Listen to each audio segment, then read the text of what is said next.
proud to be WHO. Very, very proud. The event raised more than $127 million to support several organizations responding to COVID-19, including $55 million for WHO Solidarity Response Fund. The fund has now raised more than $194 million from more than 270,000 individuals, corporations, and foundations. Yesterday, I had the honor of addressing health ministers from the G20 countries. I appreciate the expressions of support from many countries for WHO's coordinating role and our technical guidance. I also appreciate the statements of the G77 and the non-aligned movement expressing their strong support for WHO. As you know, G77 in 133 countries and the non-aligned movement, 120 countries. This is a big vote of confidence. And we thank NAM and we thank the G77 countries. WHO's commitment is to science, solutions, and solidarity. Our commitment is to supporting all countries to save lives. That's it. That's our intention. That's what we are for, saving lives. We have spoken previously about the factors countries must consider as they plan to start lifting the so-called lockdown restrictions. We want to re-emphasize that easing restrictions is not the end of epidemic in any country. Ending the epidemic will require a sustained effort on the part of individuals, communities, and governments to continue suppressing and controlling this deadly virus. So-called lockdowns can help to take the heat out of a country's epidemic, but they cannot end it alone.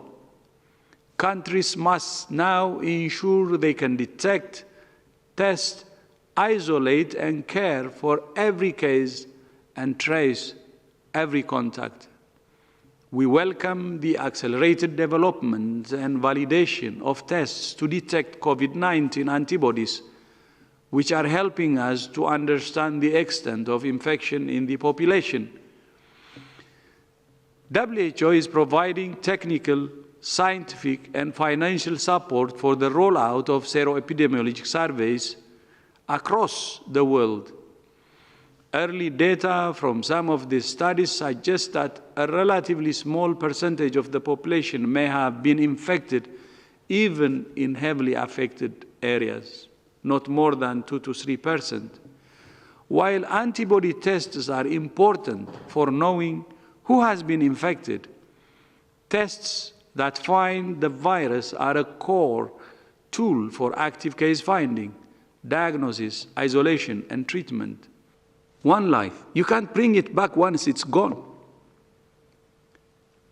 And that's why we have been urging countries, please, this virus is dangerous. This virus is public enemy number one.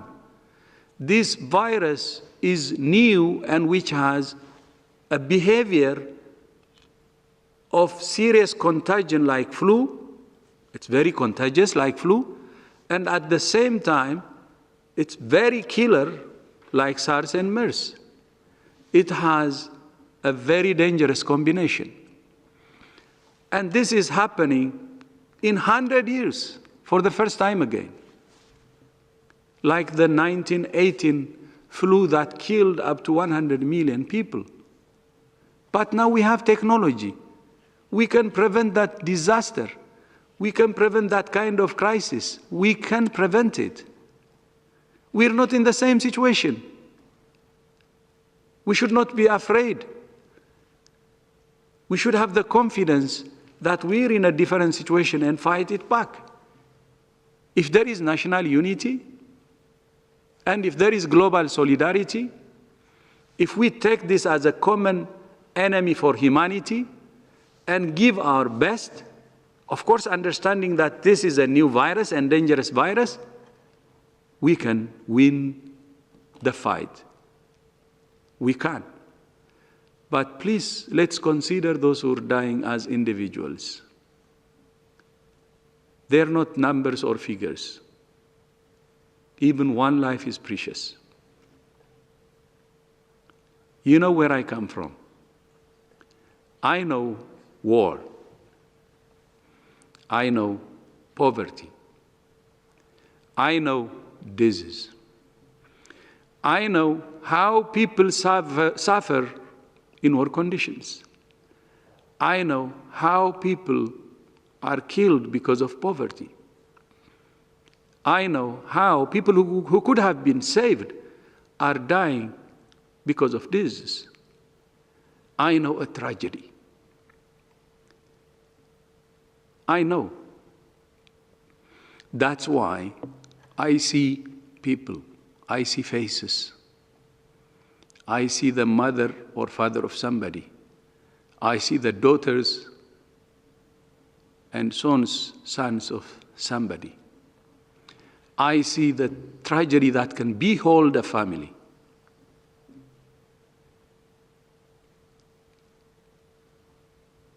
I see that. I see, and I know. I'm telling you from a first-hand experience. I know how losing a brother means from childhood. I can tell you all the tragedies I have seen. That's why in my last prayer I said, let's not play with fire. This is a tragedy which is already affecting many families. Many are losing their loved ones. So we don't hide information, because I know what poverty means. I know what war means. I know what killer disease means. I know what is behind all these problems. And I have been warning, we have been warning from day one. This is a devil that everybody should fight. Then the solution we're proposing, we need national unity. Strong national unity. Everybody fighting this virus. Taking care of their citizens. Taking care of real people. We need global solidarity. That's cemented on genuine national unity. Without the two, without national unity and global solidarity, trust us, the worst is yet ahead of us. Let's prevent this tragedy. It's a virus that many people still don't understand. Many countries are very developed, putting the wrong conclusions because they didn't know it and got into trouble. And we warned even developed countries saying this virus will even surprise developed countries. It did. We said that. It will surprise even wealthy nations. We said it, it's on record.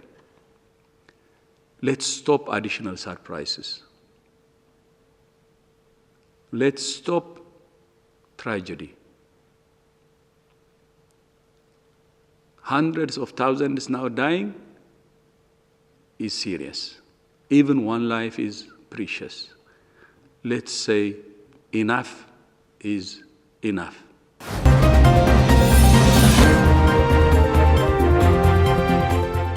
Now be the first to know about the latest updates on our new news app. Go on your Android or iOS, search for HW News Network. Download our app, choose the language you prefer to get updates in, and be up to date with the latest news.